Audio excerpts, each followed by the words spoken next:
Sawai Madhopur app एक series चला रही है जिसके अंदर सवाई माधोपुर के होनहार जो विद्यार्थी हैं जिन्होंने 80% से ज़्यादा 90% से ज़्यादा नंबर ला करके और न सिर्फ अपने परिवार का बल्कि पूरे ज़िले का नाम रोशन किया है, उनके साथ मुलाकात और उनका इससे उत्साहवर्धन भी हो सके और उन्होंने जो स्ट्रेटेजीज़ अपनी एजुकेशन में और इतने अच्छे नंबरों में लाने के पीछे जो स्ट्रेटेजीज़ थी उनकी, उसके बारे में हमने जानकारी हासिल कर रहे हैं ताकि उससे आने वाली जो पीढ़ी है, आने वाले जो विद्यार्थी हैं, उनको भी कुछ ना कुछ मोटिवेशन मिल सके और कुछ मदद उनकी हो सके। साथ ही उनकी फैमिलीज से भी हम जानने की कोशिश करेंगे। एक बड़ा जो फिगर यहाँ राजस्थान में आया है, सवाई माधोपुर में भी वही फिगर है कि बेटियाँ जो हैं यहाँ की, उन्होंने ज़्यादा एक्सीलेंस उन्होंने अपना परफॉर्मेंस दिखाया है। तो हम कल भी हम लोगों ने एक सवाई माधोपुर की बेटी हिमानी मीणा से मुलाकात की थी। उसके बाद आज हम डिम्पल अग्रवाल के घर पर आए हैं जिन्होंने 94.40% हासिल करके अपने न सिर्फ अपने परिवार का बल्कि पूरे शहर का और ज़िले का नाम रोशन किया है।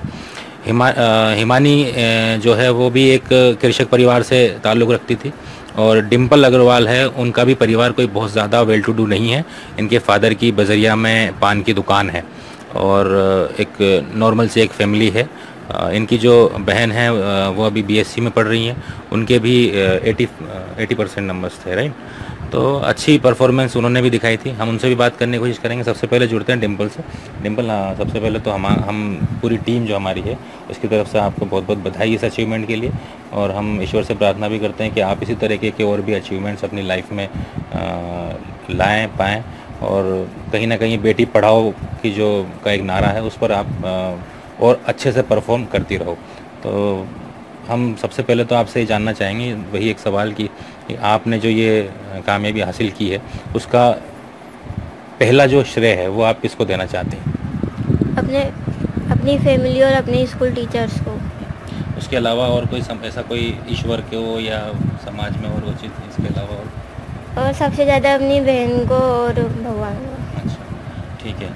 तो जैसा कि हमने बताया कि आपके फादर जो है वो बहुत ज़्यादा कोई वेल टू डू नहीं है, एक पान की छोटी सी दुकान वो चलाते हैं। तो आपकी जो परफॉर्मेंस है वो मतलब काफ़ी 8th 10th और 12th में भी बढ़ती जा रही है। तो इसके पीछे आपका क्या मोटिवेशन फैक्टर है, क्या चीज़ आपको मोटिवेट करती है? मेरे पापा। अच्छा।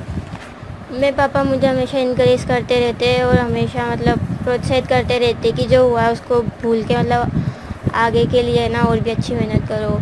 और मेरे स्कूल टीचर्स भी हमेशा मुझसे यही कहते थे कि है ना हमेशा है ना अच्छी मेहनत करो और अपने आगे की पढ़ाई पे ध्यान दो। तो इसमें आपने एजुकेशन जो हासिल की है उसमें आपने क्या ऐसा, आजकल बहुत शॉर्टकट चल रहा है। अभी हमने पिछले दिनों कुछ दोस्तों से मुलाकात की थी तो वो ये कह रहे हैं कि हम लोग तो 1 वीक सीरीज़ पढ़ के भी जो है ना बहुत अच्छे नंबर लाते हैं, पास हो जाते हैं और ये सब है। तो आपने भी कुछ ऐसा ही किया था क्या, या और कुछ तरीका था आपका? क्या स्ट्रेटेजी थी आपकी मेहनत की और इतने अच्छे परफॉर्मेंस के पीछे? मैंने ऐसा कुछ भी नहीं किया था। मैंने अपनी स्कूल की बुक्स को पूरा पढ़ा था और अपने सर के नोट्स और थोड़ा बहुत रिफ्रेशर बुक्स का सहारा लिया था। रेफरेंस बुक्स आपने कौन सी इस्तेमाल की थी? एसपी। अच्छा। तो वो उसके अलावा और कितने घंटे आप वैसे रोज़ पढ़ाई करते थे वैसे? ऐसे कोचिंग के अलावा 4-5 घंटे पढ़ाई करते थे शुरू से ही? हाँ। और एग्ज़ाम टाइम्स में? एग्ज़ाम टाइम्स में जितना हो सका उतना। अच्छा, ठीक है। तो पढ़ाई के साथ साथ कहीं आप कोई अपना शारीरिक विकास के लिए भी खेल कूद और इन सब चीज़ों में या दोस्तों में उठना बैठना है ना, घर के काम जो है उनमें हाथ बटाना, ये सब चीज़ें भी करते थे कि सिर्फ एकदम बड़ाकू कीड़ा टाइप में जो बच्चे पढ़ते हैं या रट्टम विद्या जो आजकल चलती है, वो ऐसा कुछ था क्या, या क्या था मामला?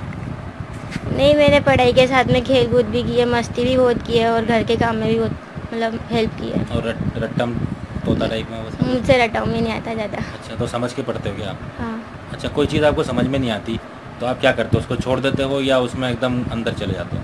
समझ में नहीं आती तो मेरे स्कूल टीचर्स और मेरे कोचिंग टीचर्स दोनों से मैं बहुत हेल्प लेती थी। अच्छा, ठीक है। अच्छा, यहाँ पर आपको ऐसा फील होता है क्या कि जैसे सवाई माधोपुर में भी, राजस्थान में भी, बल्कि पूरे राजस्थान में, इवन मध्य प्रदेश वगैरह के रिजल्ट आए तो लड़कियों ने बहुत अच्छा परफॉर्म किया, तो और पिछले कई सालों का ये मतलब माहौल सा बनता जा रहा है कि लड़के जो है वो शिक्षा में थोड़ा परफॉर्मेंस उतनी नहीं ला पाते हैं, मेरिट वगैरह में भी लड़कियां आती हैं, तो उसके पीछे कोई खास रीज़न है क्या? ऐसा कुछ फील होता है क्या आपको? एज ए लड़की आपको ऐसा कुछ लगता है क्या? लड़कियां तो हमेशा ही लड़कों से आगे रही है, बस उन्हें सपोर्ट नहीं मिलता है। जब उन्हें मतलब अगर कोई उनकी मदद करता है तो वो हमेशा ही मतलब उन हमेशा ही आगे रहती है। किस तरह की मदद होनी चाहिए? मतलब क्या फैमिली से मदद, समाज से मदद, और माहौल से मदद, क्या किस चीज़ से ज़्यादा मदद की एक्सपेक्टेशन होती है आपको? फैमिली तो हमेशा ही मदद करती है, बस समाज को भी मतलब उनकी मदद करनी चाहिए, क्योंकि सब उनको कमज़ोर समझते हैं और उनको हमेशा मतलब डिस्करेज करने में लगे रहते हैं। अच्छा, उनका इससे सामर्थ्य भी हो सके। ठीक है, तो अब एक यहाँ पर एक इम्पोर्टेंट सवाल ये है कि सपोज़ आप 94.40 आपकी परसेंटेज नहीं बनती, आपने बताया अभी कुछ देर पहले हमको, ऐसे ही हम लोग जब डिस्कशन कर रहे थे, कि आपकी 96% बननी चाहिए थी।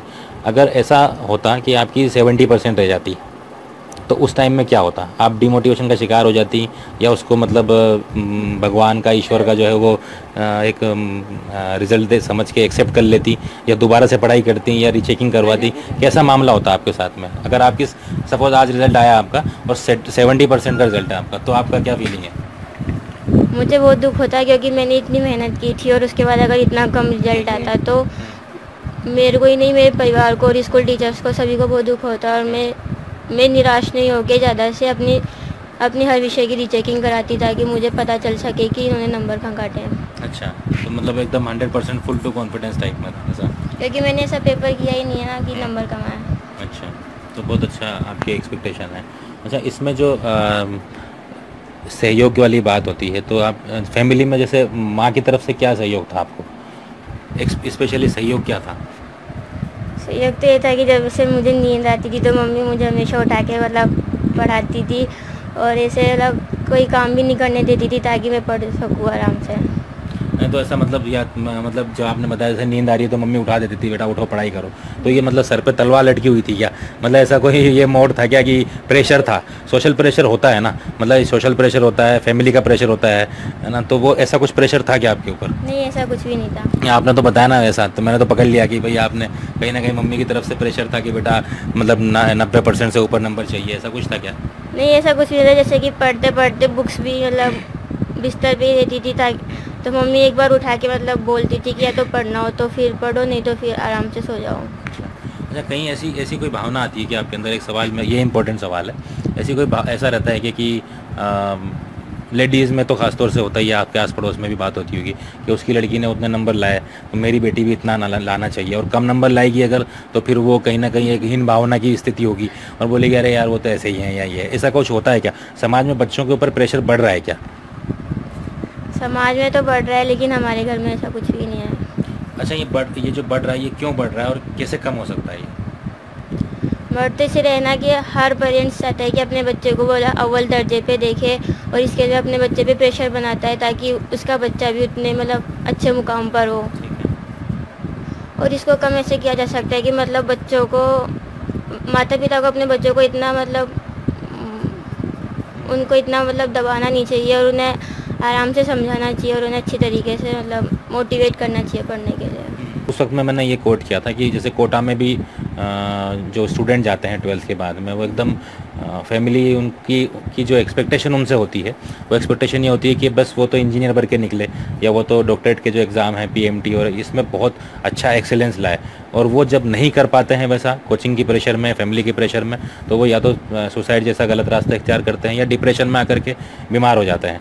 तो ये गलत है क्या? मतलब ये जो आप बोल रहे हो ठीक है, एक एक्सपेक्टेशन तो होती है, लेकिन उस एक्सपेक्टेशन में बच्चा अपनी लाइफ ख़राब कर दे तो? ये बिल्कुल भी ठीक नहीं है, क्योंकि बच्चों को अपनी लाइफ को बर्बाद नहीं करना चाहिए। अगर एक फील्ड में नहीं हुआ तो ज़रूरी नहीं है कि हम अपनी लाइफ को बर्बाद कर दें, हमें और भी मेहनत करके किसी और क्षेत्र में अच्छा काम करना चाहिए। नहीं, अब वो एक क्वेश्चन यहाँ पर फिर भी है, अभी ख़त्म नहीं हुआ वो, कि ऐसा हो रहा है ऐसा, तो वो बच्चे जो है ना अपने पेरेंट्स से कैसे बात करें? कुछ तो तरीका होगा ना इसको प्रेशर को कम करने का। मतलब तो डिप्रेशन में आकर के तो बस मनाया जा रहा है हाइपरटेंशन दिवस, तो वो हाइपरटेंशन जब आ जाता है तो उसमें मौतें भी बहुत ज़्यादा हो रही हैं। तो उसको कम कैसे किया जाता है? कैसे बात करें अपनी फैमिली से, कैसे बात करें अपने स्कूल के टीचर्स से, कैसे बात करें अपने फ्रेंड से? मतलब उन्हें अपने मम्मी पापा को सब कुछ बता देना चाहिए, क्योंकि मम्मी पापा अपने मतलब माता पिता से ज़्यादा अपने फ्रेंड होते हैं, और उन्हें अपन वो अपन को समझाते भी, सपोर्ट भी करते हैं। ऐसा ज़रूरी नहीं है कि सबके मम्मी पापा ही उन्हें मतलब टॉर्चर करते हो, इसलिए उनको है ना मतलब आराम से बताना चाहिए, क्योंकि सब मम्मी पापा मतलब ऐसे होते हैं जो हमेशा बच्चों की हेल्प ही करना चाहते हैं और उनका भला चाहते हैं। तो मतलब कम्युनिकेशन होना चाहिए, ये कहना चाहती हैं आपकी, कम्युनिकेशन होना चाहिए बच्चों को माँ बाप के साथ में जो है वो हाँ, डिस्कशन करना चाहिए, खुलकर बात करना चाहिए, और वो बेस्ट फ्रेंड हो सकते हैं माँ बाप, ऐसा बोलना चाहते हैं। ठीक है, तो ये एक अच्छा मैसेज आपने दिया है। अच्छा, यहाँ सवाई माधोपुर में ख़ास तौर से जैसे लड़कियाँ भी काफ़ी अच्छे रिजल्ट्स उन्होंने दिए हैं, और आपके जो जूनियर्स होंगी जो अभी 10th क्लास जिन्होंने पास किया होगा, 11th किया होगा, उनके लिए कोई स्पेशल मैसेज है कि आपके पास में आपकी लाइफ में जो मतलब जो इतने सारे आपने परफॉर्मेंस दिखाए हैं, उनसे कोई सीख ऐसी हो जो आप उनको आने वाली जो क्लासेस में पढ़ने वाले स्टूडेंट्स उनको देना चाहते हो? ऐसा कोई चीज़ है क्या आपके मन में, कोई मैसेज हो इस तरह? मैं उनको बस यही कहना चाहूँगी कि कभी भी अपना टाइम वेस्ट नहीं करे, क्योंकि और है ना स्टार्टिंग से ही मेहनत शुरू करे, क्योंकि जब बाद में बच्चे मेहनत करते हैं, क्योंकि शुरू में तो वो ऐसे ही बंक करते क्लासों को, फिर बाद में उनको मतलब पढ़ाई समझ में आती है तो वो बाद में प्रेशर के शिकार हो। डिम्पल अग्रवाल से आपने उनके बारे में जाना, किस तरह से उन्होंने पढ़ाई की और क्या क्या चीज़ें उनको मोटिवेट करती रहीं, कैसे उन्होंने अपनी जो है वो सफलता को हासिल किया। अब हम उनकी माता जी से बात करते हैं जो एक गृहिणी है। जैसा कि पहले भी बताया था, इनके फादर एक छोटी सी पान की दुकान चलाते हैं और माता जी जो है वो घर के कामों में ही अपना हिस्सा देती हैं। तो सबसे पहले तो आपको हम बधाई देते हैं हमारी पूरी टीम की तरफ से कि इतना अच्छा रिज़ल्ट आपकी बेटी ने दिया है और सभी का जो है वो सर फ़ख्र से ऊंचा किया है। हम सिर्फ आपसे इतना ही पूछना चाहेंगे कि ये जो आप जब रिज़ल्ट आया होगा और जब आपने सुना होगा कि आपकी जो बेटी हैं उन्होंने 94.40% हासिल की, तो उस वक्त आपका को कैसा फ़ील हुआ? क्या आपको ऐसा लगा कि जो आपकी एकदम एक ख्वाहिश थी वो आपकी बेटी ने जो है ना वो पूरी कर दी? एकदम किस तरह का एक फ़ीलिंग आया वो आप थोड़ा बताइए। बहुत खुशी हुई मेरे को। मैं पकड़ लेता हूँ जी, मैं पकड़ लेता हूँ, बोलिए। आपको उम्मीद थी क्या कि इतना अच्छा रिजल्ट देगी आपकी? हाँ, उम्मीद थी पूरी, और भी ज़्यादा ही थी। मतलब किस हिसाब से, मेहनत के हिसाब से या मतलब मेहनत आपके के हिसाब से? अच्छा, कितना पढ़ती थी ये? बहुत पढ़ती थी ये, तो दिन में पढ़ती थी, रात को भी पढ़ाई करती थी। अच्छा, तो आप मतलब पढ़ाई के ऊपर कॉन्फिडेंस था आपको, और ईश्वर पे भी था कि आपको कॉन्फिडेंस इस तरह का? दुआ करती थी क्या? हाँ, भगवान से दुआ तो सभी करते हैं अपने बच्चों के लिए। एक खाली सवाल ये लेंगे कि आपसे कि क्योंकि आपकी 2 बेटियां हैं, है ना, और दोनों का परफॉर्मेंस बहुत अच्छा रहा, लेकिन समाज का माहौल ये कहता है, अभी जो आज का माहौल है, समाज है, वो ये समझता है, घिन भावना से बच्चियों को देखता है, जिसमें कन्या भ्रूण हत्या हो रही हैं और बहुत सारे इस तरह के प्रॉब्लम्स होते हैं, है ना। बेटियों के साथ में हमेशा जो है वो एक बेटों को बड़ा समझा जाता है, उनका मकाम ऊंचा होता है, बेटियों का कम होता है। तो ऐसे समाज को क्या मैसेज देना चाहती हो? हमारे मन में ऐसा कुछ भी नहीं है, हम बेटियां को बेटों से ज़्यादा मानते हैं, और बेटियां आज के ज़माने में बेटे कुछ भी नहीं है, बेटियां और भी ज़्यादा है। तो समाज को क्या सोचना चाहिए इस तरह की जो बातें होती है उसमें? बेटियों में फ़र्क नहीं करना चाहिए, बेटों में बेटी में। बेटियां भी किसी से कम नहीं है। वो तो आपकी बेटी ने साबित किया ही है, लेकिन अब समाज ये चीज़ नहीं समझता ना, और इस तरह की फिर भी वो रूढ़िवादी जो सोच है उसके हिसाब से जो बात है ना वो होती है। आप कुछ कहना चाहेंगे इस संबंध में कि आज जो माहौल ऐसा होता जा रहा है उसमें कैसे बेटियां इतना अच्छा परफॉर्म कर रही हैं फिर भी उनको वो मकाम नहीं मिल रहा है, कि ये सही बात है क्या और क्यों नहीं मिल रहा है? आपका क्या मैसेज है समाज को? लोग समझते हैं कि बेटियां कम होती है, लेकिन बेटियां किसी से भी कम नहीं होती, और क्योंकि बेटियों को भी एक अच्छी पोस्ट मिल पाती है, और है ना बेटियां अपने मम्मी पापा का भी पूरा ध्यान रखती है, और है ना लोगों को कन्या भ्रूण हत्या ऐसा सोचना नहीं चाहिए, क्योंकि बेटियां बेटों से आगे ही निकलती है, और ऐसी गंदी सोच पर लोगों को रोक लगानी चाहिए, और कन्या भ्रूण हत्या जैसे कार्य नहीं करने चाहिए। और ऐसी बहुत सारी बुराइयां हैं जो मतलब महिलाओं के प्रति है, इनको सबको लोगों को इनके प्रति सजग रहना चाहिए। जो आपका परफॉर्मेंस था वो भी काफ़ी ठीक था ना। अभी आप बीएससी में पढ़ रही हैं। आपकी बहन का जो रिज़ल्ट आया उसमें आपको उतना कॉन्फिडेंस था क्या? और कोई खास चीज़ आपने भी अच्छी पढ़ाई की, आपने भी अच्छे नंबर हासिल किए। उस वक्त हम लोग नहीं थे यहाँ पर, इसलिए हम आ नहीं पाए, वरना आपसे भी इंटरेक्शन करते। तो कोई एजुकेशन के ताल्लुक से कोई आने वाले जो बच्चे हैं जो एग्ज़ाम देंगे अगले साल में भी, उनको कोई सलाह देना चाहती हैं कि आप किस तरह से पढ़ाई करें, किस तरह से वो अपनी लाइफ स्टाइल गुजारें? सबसे पहले तो है ना, मेहनत हमेशा शुरुआत से करनी चाहिए, क्योंकि बच्चे बाद में मेहनत करते हैं और फिर डिप्रेशन का शिकार हो जाते हैं। अगर अपन शुरू से मेहनत करेंगे तो अपन को बाद में कोई दिक्कत ही नहीं आएगी। और हमेशा कॉन्फिडेंट रहना चाहिए। और जैसे छोटे मोटे टेस्ट होते रहते हैं तो टेस्ट से है ना घबराना नहीं चाहिए, क्योंकि हमेशा है ना मतलब गलती से बच्चे सीख पाते हैं। जैसे पहले गलती करेंगे तो उससे सीख पाएंगे। और टाइम मैनेजमेंट बहुत ज़रूरी है, और टाइम को हमेशा मैनेज करके चलना चाहिए। तो ये हमारे साथ थी डिम्पल अग्रवाल पहले सेशन में। सेकंड सेशन में उनकी माता जी से कुछ बातचीत की, हालांकि वो कैमरे के सामने आने से मना करती रही, लेकिन हमने फिर भी चाहा कि थोड़ा सा वो अपनी फीलिंग्स हमारे साथ में शेयर करें। फिर उनकी बहन से भी हमने कुछ पॉइंट्स पूछे, उन्होंने भी बहुत अच्छे जवाब दिए। और जो एक हीन भावना जो लड़कियों के प्रति समाज में है, एक बहुत अच्छा मैसेज उन्होंने कम्युनिकेट किया है। आप सभी का शुक्रिया अदा करते हैं कि आप हमारे साथ इतनी संख्या में बने हुए हैं। इस तरह से आप हमारा सहयोग करते रहिए। आगे फिर हम कुछ स्टूडेंट्स के साथ, साइंस के भी और कॉमर्स के भी स्टूडेंट्स के साथ में जल्दी आपके साथ जुड़ेंगे। तब तक बने रहिए सवाई माधोपुर ऐप के साथ। बहुत बहुत धन्यवाद।